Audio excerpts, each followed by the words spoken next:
कोर्टाच्या निर्णयानंतर वीकेंडला निवडणुकीच्या प्रचाराचा धुरळा। आज आणि उद्या उमेदवारांकडून जोरदार प्रचार। 1 डिसेंबरच्या रात्री 10 पर्यंत उमेदवारांना करता येणार प्रचार।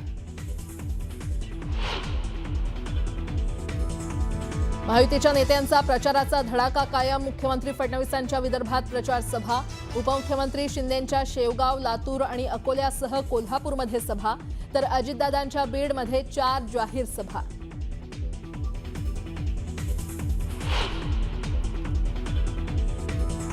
पन्नास टक्क्यांची आरक्षण मर्यादा ओलांडणाऱ्या स्थानिक स्वराज्य संस्थांच्या निवडणुकीवर टांगती तलवार कायम। निवडणूक झाली तरी सर्वोच्च न्यायालयाच्या अंतिम निकालावर भवितव्य अवलंबून। निवडणुकीत पैशांचा नुसता पाऊस नाही तर अतिवृष्टी सुरू। मतांची बोली लावायची बाकी राहिलंय। उद्धव ठाकरेंचा सरकारवर घणाघात।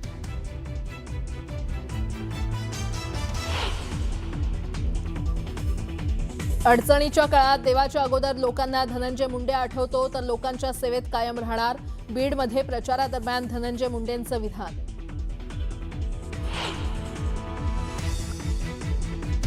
सिंधुदुर्ग जिल्ह्यात नारायण राणेंची कारकीर्द संपवण्याचा कट सुरू। आमदार दीपक केसरकरांचा दावा, तर मोठ्या माणसाचा अपमान करताना काही वाटलं नाही का, केसरकरांचा सवाल।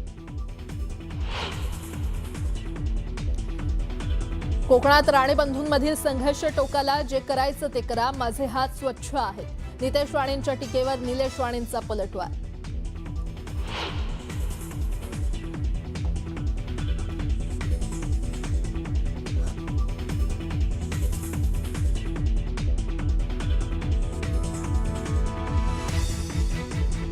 नांदेडमध्ये पाण्यासाठी दिलेले पैसे खाल्ले। गुलाबराव पाटलांचा अशोक चव्हाणांवर हल्लाबोल।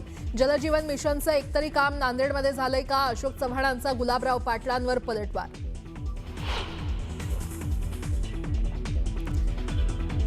गुंड गजा मारणे याला विशेष मोक्का न्यायालयाकडून जामीन मंजूर। पुणे महानगरपालिका हद्दीत थांबण्यास गजा मारणेला पोलिसांकडून मनाई। आणि एमएमसी झोनचा प्रवक्ता आनंदसह 11 माओवाद्यांचं दरेकसा पोलीस ठाण्यात आत्मसमर्पण केलेल्या माओवाद्यांवर होतं 2 कोटींचं बक्षीस।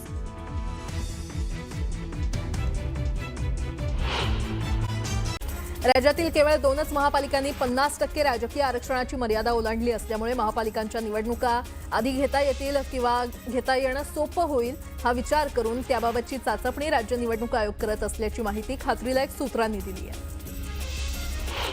राज्यातील 40 नगरपरिषदा आणि 17 नगरपंचायतींमध्ये राजकीय आरक्षण हे 50% अधिक आहे। त्यातील सर्वाधिक संख्या ही विदर्भातली आहे। सर्वोच्च न्यायालयाच्या अंतिम सुनावणीच्या अधीन राहून तिथे निवडणूक होणार असल्यानं त्यावेळी आदेश काय येतो आणि कधी येतो त्यावर ओबीसी नगरसेवक आणि नगराध्यक्षांचं राजकीय भवितव्य अवलंबून असेल। स्थानिक स्वराज्य संस्थांमध्ये राजकीय आरक्षण देताना राज्य निवडणूक आयोगानं SC/ST महिलांच्या बाबतीत अपूर्णांक संख्या जवळच्या पूर्ण संख्येमध्ये मोजण्याची सूट दिली आहे, पण हीच पद्धत ओबीसींसाठी विचारात घेणार नाही असे स्पष्ट केलंय। त्यामुळे बहुतांश ठिकाणी ओबीसींची 1 जागा कमी होते। आयोगाकडून ओबीसींवर हा अन्याय होतोय आणि याविरोधात राष्ट्रीय ओबीसी महासंघाच्या निवेदनावर 2 डिसेंबरपर्यंत निर्णय घ्या असे आदेश मुंबई उच्च न्यायालयाच्या नागपूर खंडपीठानं राज्य निवडणूक आयोगाला दिले। राज्य निवडणूक आयोगाच्या आदेशानं मुंबई महापालिका निवडणूक 2025 करता प्रभागनिहाय अंतिम आरक्षण शुक्रवारी राजपत्रात प्रसिद्ध केलं। एकूण 227 जागांपैकी अनुसूचित जातीसाठी 15, अनुसूचित जमातींसाठी 2, नागरिकांचा मागासवर्ग प्रवर्गाकरता 61 जागा राखीव झालेल्या आहेत, तर एकूण 227 जागांपैकी 114 जागा महिलांसाठी राखीव झाल्या आहेत। नशिराबादमध्ये भाजप सेना युतीविरुद्ध राष्ट्रवादी काँग्रेस असा थेट सामना रंगलाय। राष्ट्रवादी पक्षातर्फे कॉर्नर बैठकांवर जोर दिला जातोय। मध्य रेल्वेच्या छत्रपती शिवाजी महाराज टर्मिनस आणि विद्याविहार दरम्यान रविवारी सकाळी 10:55 ते दुपारी 3:55 दरम्यान अप आणि डाऊन धीम्या मार्गावर मेगा ब्लॉक घेण्यात येणार आहे। या कालावधीमध्ये मस्जिद बंदर, स्टँडहस रोड, चिंचपोकळी आणि करी रोड या स्टेशनवर लोकल मिळणार नाही। आरे ते कप परेड या भुयारी मेट्रो 3 मार्गिकेवर मासिक पास सुविधा शुक्रवारपासून सुरू करण्यात आली आहे। मेट्रो कनेक्ट 3 ॲपवर हे सवलतीचे मासिक पास उपलब्ध होणार आहे। त्यातून प्रवाशांना दरमहा 60 ट्रिप पासवर 15%, तर 45 ट्रिप पासवर 10% सवलत मिळणार आहे। पश्चिम रेल्वेच्या विरार डहाणू रोड मार्गावर पहिल्यांदाच 15 डब्यांच्या लोकल धावणार आहेत। नवीन वर्षात लागू होणाऱ्या वेळापत्रकामध्ये हा बदल अपेक्षित असून त्यानुसार 15 डब्यांच्या 6 फेऱ्या चालवल्या जाऊ शकतात। तर चर्चगेट विरार दरम्यान एसी गाड्यांच्या फेऱ्या देखील वाढवण्यात येणार असल्याचं अधिकाऱ्यांनी सांगितलंय. नागपाडा येथील तांबावाला इमारत, देवजी धरसी इमारत आणि जोहरा मेन्शन या इमारतींचा रखडलेला पुनर्विकास आता म्हाडा करणार आहे. राज्य सरकारनं या इमारतींचा पुनर्विकास करण्यास मंजुरी दिली आहे. मात्र या इमारतींचा पुनर्विकास अर्ध्यावर सोडून देणाऱ्या विकासकावर गुन्हा दाखल करून त्याला काळ्या यादीमध्ये टाकलं जाणार आहे. उत्तर भारतातून दक्षिणेकडे पुन्हा थंड वारे वाहण्यास सुरुवात झाली असल्यानं मध्य महाराष्ट्र, मराठवाडा आणि उत्तर कोकणचा किमान तापमानाचा पारा शनिवारपासून खाली येणार आहे. मुंबईचं किमान तापमान 17 तर राज्यभरातील किमान तापमान 10 अंश सेल्सिअस पर्यंत राहणार आहे. मुंबई शहरात ज्या ठिकाणी सर्वाधिक वायू प्रदूषण आहे त्या ठिकाणी सुरू असलेल्या बांधकामांच्या ठिकाणांची पाहणी करण्यासाठी मुंबई उच्च न्यायालयानं 5 जणांची समिती नेमली आहे. ही समिती यापूर्वी जारी केलेल्या मार्गदर्शक तत्वांचं पालन करण्यात येत आहे की नाही याची पडताळणी करणार आहे. कॅन्सर निदान उपचारात सुधारणा करण्यासाठी उच्च दर्जाची उपकरणं उपलब्ध असणं आवश्यक आहे. त्या अनुषंगानं राज्यातील शासकीय वैद्यकीय महाविद्यालयांकडून त्यांच्या खरेदीसाठी शासनाला प्रस्ताव प्राप्त येत असतात. मात्र खरेदी प्रस्तावांमध्ये मोठी तफावत दिसून येत असल्यानं या सर्व बाबींचा एकत्रित आणि निष्पक्ष विचार करून शासनाला शिफारसी करण्यासाठी वैद्यकीय शिक्षण विभागानं राज्यस्तरीय समिती स्थापन केली आहे. आता दर आठवड्याला तुमचं क्रेडिट स्कोअर अपडेट होणार असून आरबीआयनं मार्गदर्शक तत्व जारी केली आहेत. सध्या बँका आणि वित्तीय संस्था दर 15 दिवसांनी किंवा महिन्यातून एकदा ग्राहकांच्या क्रेडिट डेटाचा अहवाल क्रेडिट ब्युरोला देतात. मात्र नवीन निर्देश लागू झाल्यानंतर हे अपडेट दर आठवड्याला केले जाईल. याचा उद्देश क्रेडिटची माहिती अधिक पारदर्शक आणि अचूक करणं आहे. आता एक सविस्तर बातमी. शिरूरमध्ये कुणाचीही दहशत खपवून घेणार नाही. कुणी कायदा हातात घ्यायचा, कुणी प्रयत्न केला, डिंगडॉंग केलं तर त्याला सोडणार नाही, मग तो कुणीही असो, असं म्हणत उपमुख्यमंत्री अजित पवार यांनी सूचक इशारा दिलाय. शिरूर नगर परिषदेच्या प्रचार सभेत बोलताना अजित पवार यांनी हे विधान केल्यामुळे अजित पवारांचा रोख नेमका कुणाकडे होता या संदर्भातल्या चर्चांना उधाण आले.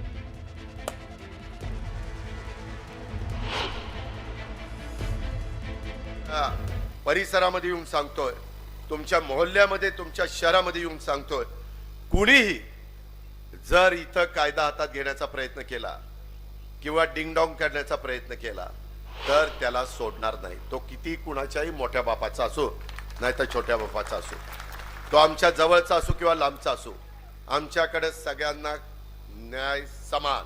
आणि मग कधी कधी काही जण चुका करतात आणि त्याच्यातनं आपल्या राज्याची बदनामी होती, त्या परिसराची बदनामी होती, त्या भागातल्या लोकांच्या मध्ये दहशत निर्माण होती. ही दहशत आम्ही खपवून घेणार नाही. अंबरनाथ बदलापूर नगरपरिषद निवडणुकीच्या प्रचाराची जोरदार रणधुमाळी सुरू आहे. यामध्ये पुन्हा एकदा गणेश नाईक आणि एकनाथ शिंदेमधील वाद उफाळून आलाय.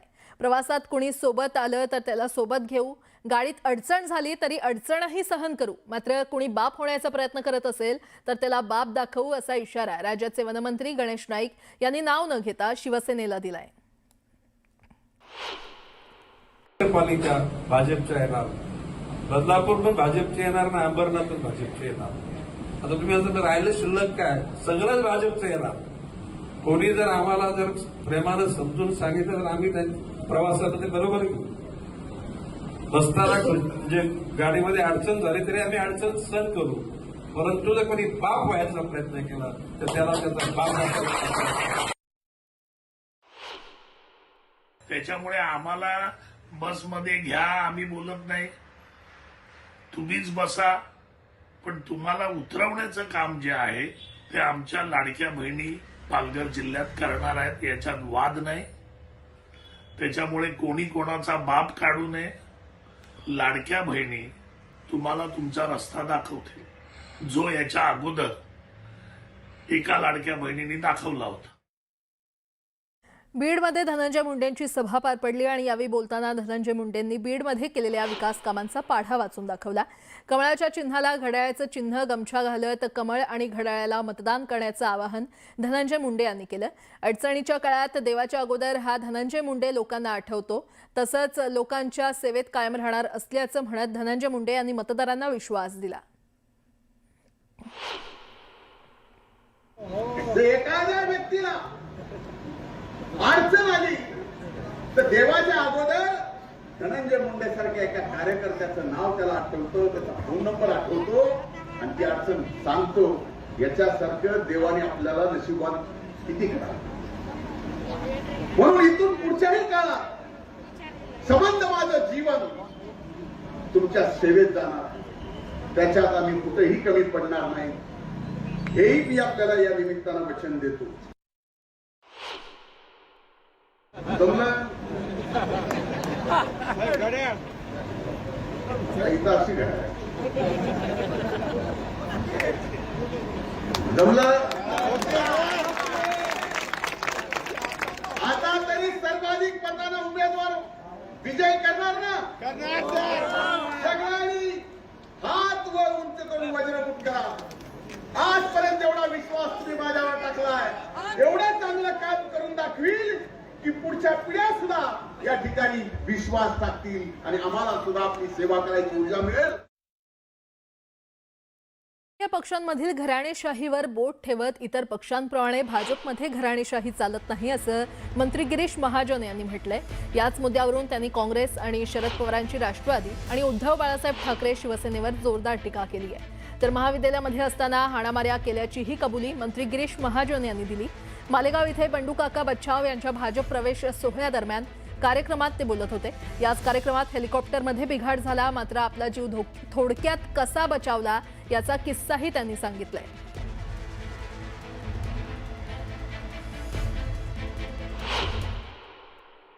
हे फक्त भारतीय जनता पक्षामध्येच होऊ शकतं. इथे परिवारवाद नाहीये की माझे आजोबा काय होते, माझे वडील काय होते, मग पंडित जवाहरलाल नेहरू होते, मग इंदिरा गांधी होत्या, मग राजीव गांधी होते, मग सोनिया गांधी होत्या, मग राहुल गांधी आले. हे असं इथे नाहीये. त्याकडे पवार साहेबांसारखं पण नाहीये. पवार साहेब आहेत, मग आमच्या ताई आहेत, प्रियंका कुठल्या ताई, सुप्रिया ताई आहेत, असं इथे नाहीये. पिंपळगावला जायचं होतं, ओझरला जायचं होतं, हेलिकॉप्टरने मला तिथे सोडलं. तिथून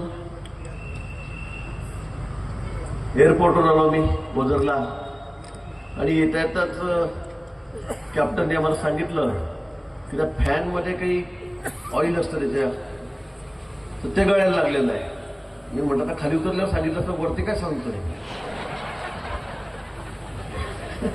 मला कळलं ते बोलणं, मला मागे बोल सांगतोय की साहेब ऑइल मी म्हटलं बाबा खाली उतरू कुठेतरी शेतामध्ये जायचं. आणि कसे वसे आम्ही खाली उतरलो. नंतर मग सगळा प्रवास आमचा बाय रोड झाला.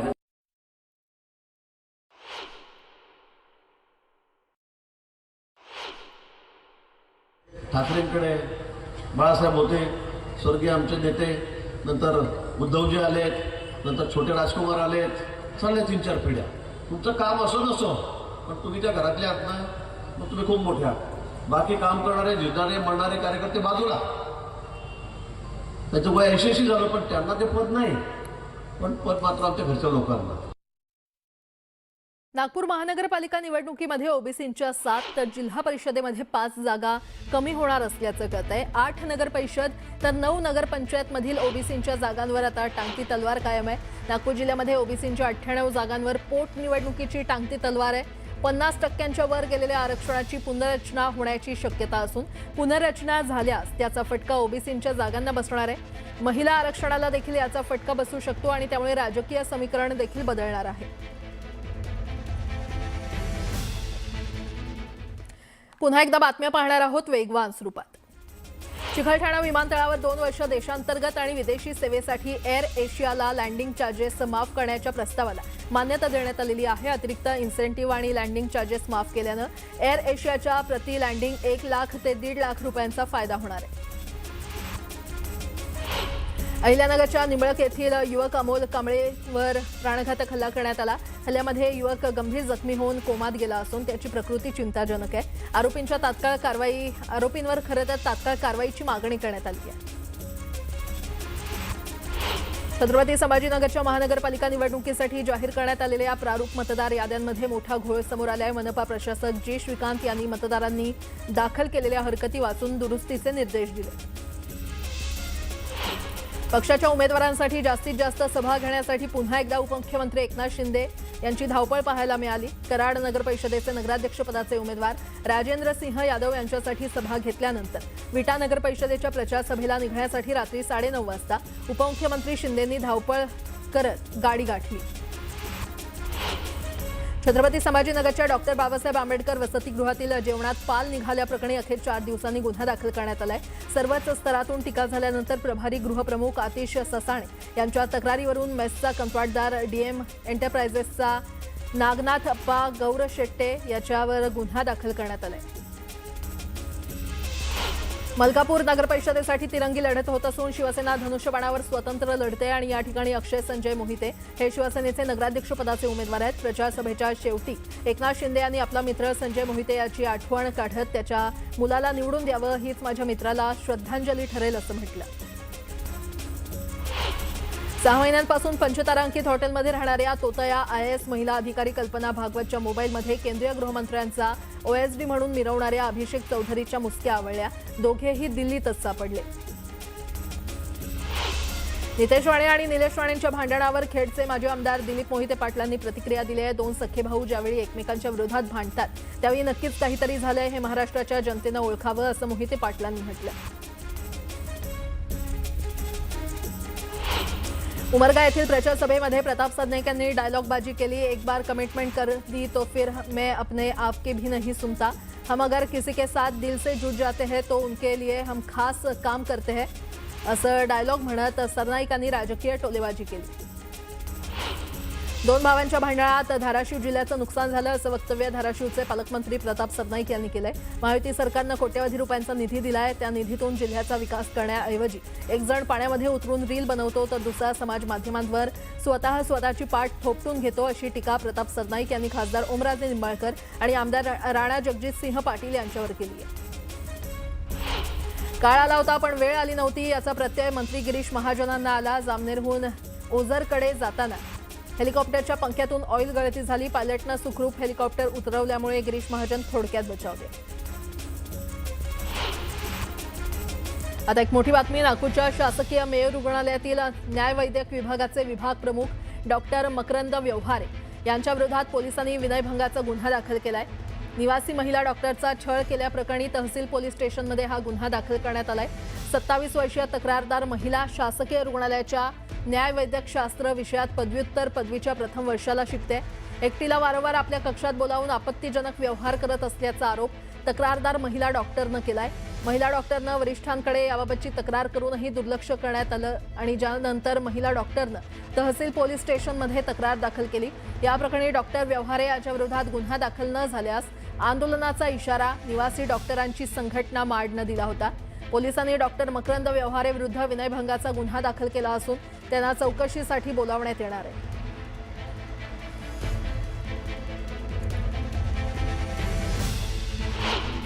खासदार श्रीकांत शिंदेंच्या पुढाकारानं डोंबिवलीमध्ये संत सावळाराम महाराज अत्याधुनिक क्रीडा संकुल उभारण्यात येणार आहे. त्यासाठी शासनानं 180 कोटी मंजूर केलेत आणि हा प्रकल्प पूर्ण झाल्यानंतर या संकुलाचं देखभाल आणि व्यवस्थापन कल्याण डोंबिवली महानगरपालिकेकडे सोपवण्यात येणार आहे. पुण्यातील विमाननगर परिसरात कोयत्यानं तोडफोड करणाऱ्या 4 आरोपींना पोलिसांनी बेड्या ठोकल्यात. आरोपींनी तोडफोड केलेल्या ठिकाणी पोलिसांनी 4ही आरोपींची धिंड काढत त्यांना कान धरत उठाबशा काढायला लावल्या. गोरेगाव पूर्व येथील आरे पोलीस ठाण्याच्या हद्दीमध्ये डोळ्यात मिरची पावडर टाकून सोन्याची चेन हिसकवणाऱ्या टोळीतील 4 जणांना आरे पोलिसांनी अटक केली आहे. पोलिसांनी सीसीटीव्ही फुटेजच्या आधारे सगळ्यांना ताब्यात घेतलं असून सर्व आरोपी मानखुर्द येथील रहिवासी आहेत.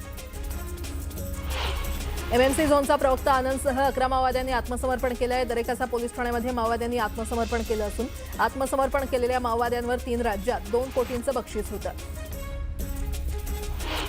कुख्यात गुंड गजामाने पुणे पोलीस आयुक्तालयातून बाहेर पडला. कोर्टाच्या आदेशानुसार पुणे महानगरपालिका हद्दीमध्ये थांबण्यास गजामाने याला पोलिसांनी मनाई केली आहे. त्यामुळे गजामाने आता पुणे महानगरपालिकेच्या हद्दीबाहेर राहणार आहे. जेलमधून बाहेर आल्यानंतर गजामानेनं गुन्हे शाखेच्या पोलीस उपायुक्तांसमोर हजेरी लावली.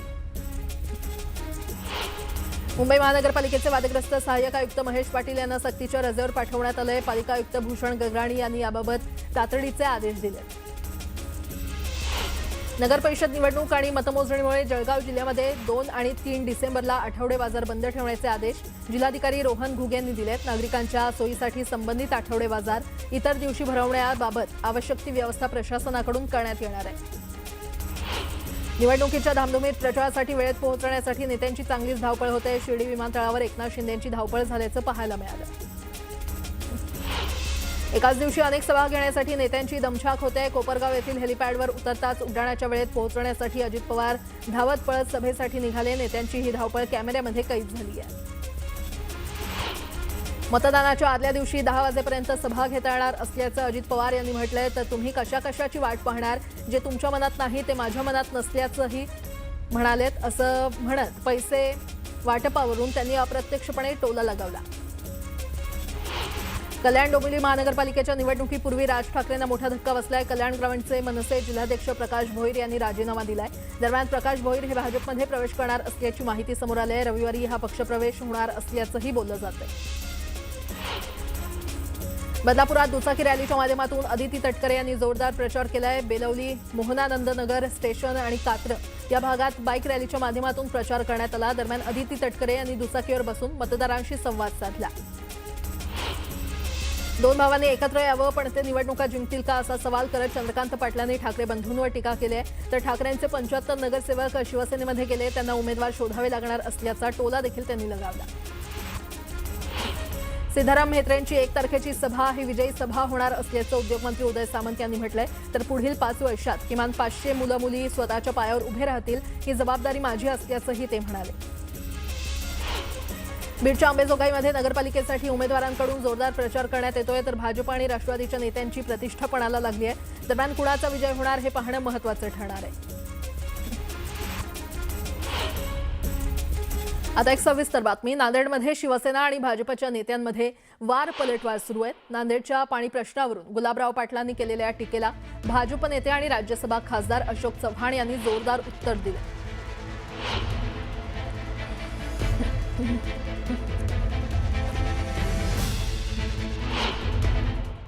फार आतुरता होती की नांदेड जिल्ह्यामध्ये जावं आणि माजी मुख्यमंत्र्यांचा, सध्याच्या खासदारांचा मतदारसंघ बघावा. पण मला वाटत नाही की हे शहर आहे, म्हणजे शहरासारखं काहीच नाही इथे. मी येताना पाहिलं तर ते ग्राउंडवर सगळा कचरा पडलाय, बाटल्या पडल्याय, सगळा घाणच घाण आहे. महाराष्ट्रात सगळीकडे फिरायचं आणि आमचं नांदेड बघा सांगायचं, मुदखेडमध्ये काहीच नाही दाखवायचं. म्हणजे मला तरी असं वाटतं की 72 वर्ष त्यांनी काय केलं. मग आता म्हणले एक चान्स द्या, एक चान्स द्या. अरे 35 वेळेस चान्स दिला ना, आणखी काय चान्स मागताय? हे का पिक्चर आहे का? एक चान्स द्या, फ्लॉप झाला, एक चान्स द्या. आज या गावामध्ये पाणी नाही, पाण्याकरता मी पैसे दिले, पण पाण्याचे मी पैसे खाऊन गेले. अरे लोक पानपोया लावतात, लोक थंड पाण्याचं फिल्टर लावतात, मी तर पाण्याची टंकीच खात आहे. काळजी करू नका, निवडणूक आटोपल्यानंतर इथल्या पाण्याच्या योजनेची मी 100% चौकशी लावणार. आता मुदखेडमध्ये सभा झाली, आमचे गुलाबराव त्या ठिकाणी आले, पाणी पुरवठा मंत्री. ते म्हणाले की पाणी पुरवठा या ठिकाणी मुदखेडला पाणी गढूळ मिळतंय, अमुक मिळतंय, खराब मिळते, पाणी पुरवठा येऊन राहायची अशी आहे.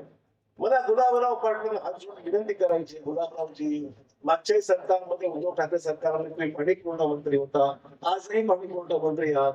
महाराष्ट्र जाऊ द्या, नांदेड जिल्ह्यामधल्या ग्रामीण जल जीवन मिशन काम झालंय का? मला सांगावं, एक झालंय का? खेड्यापाड्यातील लोक अजूनही घालती घेऊन फिरतायत, कारण की तुमच्या जल जीवनची कामं अर्धवट पडली आहेत. तुम्ही निवडणुकीला आता तर 4 वर्ष तुम्ही फिरला असता, या ग्रामीण भागात पाणी पुरवठ्याला पैसे दिले असते, आजपर्यंत वॉटर ग्रीडचं काम होऊन गेलं असतं, आजपर्यंत ग्रामीण भागात पाणी पुरवठा योजना पूर्ण झाल्या असत्या. पुन्हा एकदा बातम्या वेगवान स्वरूपात.